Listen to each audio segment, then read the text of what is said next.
फ़र्क नहीं पड़ता कि आप कितने बुरे हालात में हो, बस कभी हारना मत।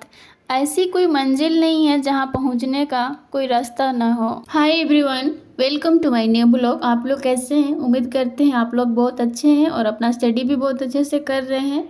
और आज मेरे दिन की शुरुआत हुई थी सुबह में 6 बजे। मैं 6 बजे जगी थी क्योंकि रात में लाइट कट जाने की वजह से डिस्टर्ब हो गया था नींद का, इसलिए मैं सुबह में नहीं उठ पाई थी। और हस्बैंड का छुट्टी था तो थोड़ा सा माइंड रिलैक्स था कि चलो खाना नहीं बनानी है, तो थोड़ा आज ज़्यादा देर तक मैं सो गई। हर रोज़ एक जैसा समय नहीं होता है, कभी कभी हालात भी वैसा हो जाता है जो हालात के साथ ही चलना पड़ता है। मैं तो रात में सोची थी कि सुबह में मैं जल्दी जगूंगी, मुझे कुछ वीडियो पढ़ा हुआ है पहले का, वो मुझे कंप्लीट करना था, बट ऐसा नहीं हुआ। रात में वो लाइट कट गया था तो बेटी भी जग गई थी, उसका भी नींद ख़राब हुआ, मेरा भी नींद ख़राब हुआ, तो मैं सुबह में नहीं जग पाई थी। बट कोई नहीं, कभी काल होता है ऐसा।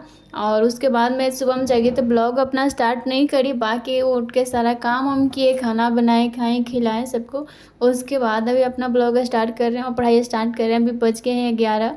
अब 11 बज गए हैं तो मैं अपना अभी स्टडी करने के लिए बैठ गई हूँ और यहाँ पर मैं अपने साइंस का रिवीजन कर रही हूँ। और यहाँ अभी सो गई थी जल्दी, उसको सुला के मैं रिलैक्स बैठी हूँ पढ़ने के लिए। अभी 2 घंटे अच्छे से रिवीजन करूँगी। उसी बीच में मैंने उठ के फिर उसके लिए खाना भी बना दिया था कि फिर उठेगी तो भूख लगा रहेगा तो फिर तब तक बनाएंगे तो फिर सही नहीं रहेगा, इसलिए मैं उठने से पहले बना देती हूँ कुछ खाना। अभी उसके लिए मैं दोपहर में बनाई थी साबूदाना का खिचड़ी बना दी थी, क्योंकि बदल बदल के देते हैं, हर रोज़ एक ही खाना नहीं देना चाहिए बच्चों को, तो इसलिए आज सोचे चलो आज साबूदाना बना देते हैं। और मैं साइंस रिवीजन करने के बाद अबिया उठ गई थी, तबिया को खिलाने के बाद मैं दोबारा फिर यहाँ बैठी हूँ पढ़ने के लिए। अभी यहाँ पर मैं हिस्ट्री का बुक पढ़ रही हूँ। अभी मुझे हिस्ट्री का क्लास करनी है, ऑनलाइन वीडियो है, मैं रिकॉर्डेड वीडियो करती हूँ, लाइव नहीं करती हूँ, तो मुझे वीडियो है करना है।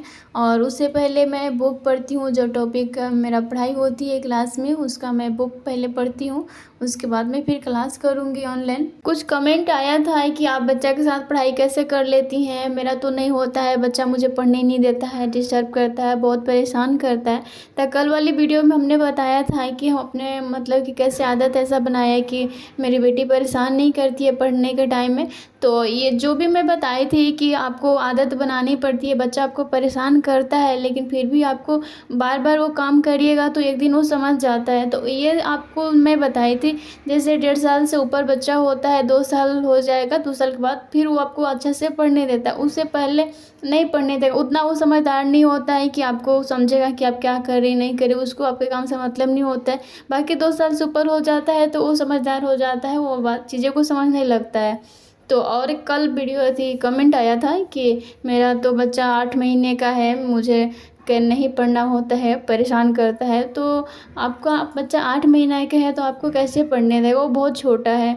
मैं जो भी बताई थी वो 2 साल जो आपका बच्चा हो गया तो उसके साथ आए कि वो अपने मन से कुछ खेल सकता है, वो खेलने लायक हो जाता है अच्छे से। 8 महीने के बच्चा को पूरा ध्यान देना पड़ता है। 1 साल से जब छोटा बच्चा होता है या 1.5 साल तक होता है, उस बच्चा के साथ ही पढ़ाई करनी पड़ती है। जब वो टाइम दे, जैसे टाइम निकले, वो खेल रहा है साथ में, उसके साथ आप रह रहे हैं, आपको नहीं डिस्टर्ब कर रहा है तो आप पढ़ सकते हैं, या सो रहा है तो पढ़ सकते हैं।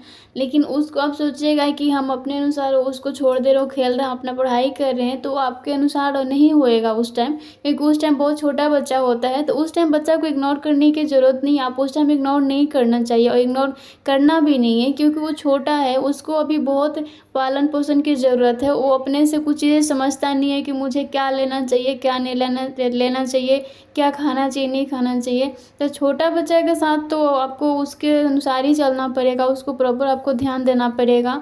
जब हो जाता है ना बच्चा 2 साल, वो बच्चा आपको परेशान करता है तो थोड़ा सा उसके साथ आपको कंप्रोमाइज़ करना पड़ेगा या उसको मैनेज करना पड़ेगा, उसको थोड़ा इग्नोर करना पड़ेगा। और मेरे पास कमेंट आया था कि मेरा बेटा 5 साल का है, मुझे पढ़ने नहीं देता है, बहुत शरारती है। जब वो 5 साल के हैं तब तो दिक्कत है कि 5 साल है, समझते नहीं हैं, तो उनके साथ आपको थोड़ा सा ये करना पड़ेगा, आपको हार नहीं मानना पड़ेगा, उनको समझाइए, थोड़ा सा कुछ खेलने के लिए दे दीजिए, उसके बाद आप पढ़ने बैठिए। बार बार वो चीज़ें करिएगा तो एक दिन बच्चा ज़रूर समझ जाता है। मैं वैसे बच्चा के लिए बताई कि जो समझ जाए और जो खुद से खेल सकता है। और छोटा बच्चा को इग्नोर नहीं करना है। आपके पास छोटा बच्चा, आपको पढ़ने का मन है, बहुत अच्छी बात है। आप थोड़ा थोड़ा 2 घंटा 3 घंटा डेली आप पढ़ते हैं तो बहुत अच्छी बात है। उससे आपको आप पढ़ाई से जुड़े रहिएगा, ज़रूर एक दिन सही आप रोज़ पढ़िएगा तो बहुत जल्दी सफलता मिल जाएगी।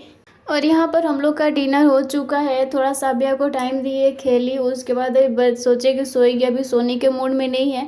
तभी तो 11 बज गए हैं। अभी मैं 1 घंटा पढ़ूंगी, उसके बाद फिर 12 बजे जाऊंगी, अभ्या को सुलाऊंगी, लाइट ऑफ करूंगी तो फिर कोशिश करूंगी कि वो सोए। और यहाँ पर आप लोग देख सकते हैं कि अभ्या भी आगे जब भी मैं बैठती हूँ पढ़ने के लिए, वो तो ज़रूर है कि 1-2 बार मुझे परेशान करवे करती हैं। टेबल पर आके बैठेंगी या बोलेंगी कि गोदी में बैठेंगे, तो उतना बस थोड़ा देर के लिए वैसा करती हैं, उसका मन भर जाता है, फिर अपना खेल में लग जाती हैं, फिर अपना मैं पढ़ाई करती हूँ। और यहाँ पर मैं हिस्ट्री जो मैं पढ़ी हूँ उसका क्वेश्चन बैंक यहाँ क्वेश्चन देख रही हूँ कि जो मैं टॉपिक पढ़ी हूँ उससे कितना क्वेश्चन है। और जो मैं पढ़ी रहती हूँ जितना मुझे याद रहता है, मैं हस्बैंड को बोलती हूँ कि आप सुनिए, और मुझसे वो सुनते हैं और मुझे वो कुछ टास्क भी दे के जाते हैं कि इतना आपको याद करके रखना है, मैं सुनूंगा। तो उसके बाद क्या होता है कि हाँ कोई आपको मदद करता है, कोई साथ देता है तो अच्छा लगता है कि हाँ थोड़ा सा रहता है कि हाँ सुनाना है मुझे, तो बहुत अच्छे से याद होता है। रिवीजन बहुत ज़रूरी है। रिवीजन एक चीज़ को आप उसको 5 बार 10 बार रिवाइज कर लेते हैं तो आपके अंदर बहुत अच्छे से कॉन्फिडेंस डेवलप हो जाता है। बहुत लोग पूछते हैं कि आपके पास ये बुक है वो बुक है, तो मेरे पास बहुत सारे बुक नहीं है, मैं लिमिटेड ही बुक रखती हूँ, ज़्यादा नहीं रखती हूँ, क्योंकि मुझे पास अभी NCERT है और PYQ है। बाकी क्लास का PDF नोट्स जो मिलता है, बाकी क्लास ऑनलाइन क्लास जो होता है मेरा वो करती हूँ। और ज़्यादा मैं मटेरियल के पीछे नहीं जाती हूँ, जितना मेरे पास है मैं वो कवर कर लूँ, मैं उसी में विश्वास करती हूँ कि मेरा पास जो है वो कवर हो जाए।